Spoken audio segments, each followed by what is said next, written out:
Good morning mga ka-Diyosa at mga kamutan. Ayan, kami po ay papuntang, ano bang tawag ng bank na yon, para mag-activate ng aming account sa bangko. Kasi required yon dito.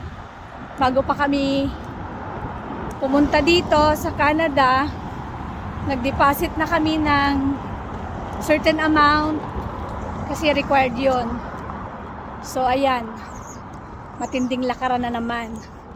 Actually sanay na ako. Sa ilang araw ba naman na yun, lalayo. Ayun yung dalawa, iniwan ako.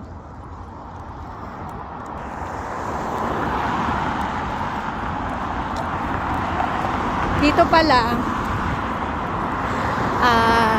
hindi pwede yun kasi naghahanap kami kagabi pa ng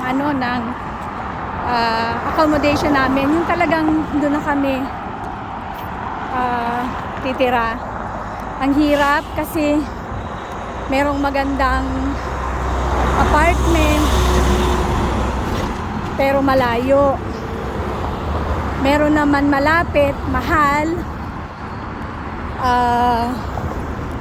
walang gamit, walking distance sa campus na kung saan sila mag-aaral.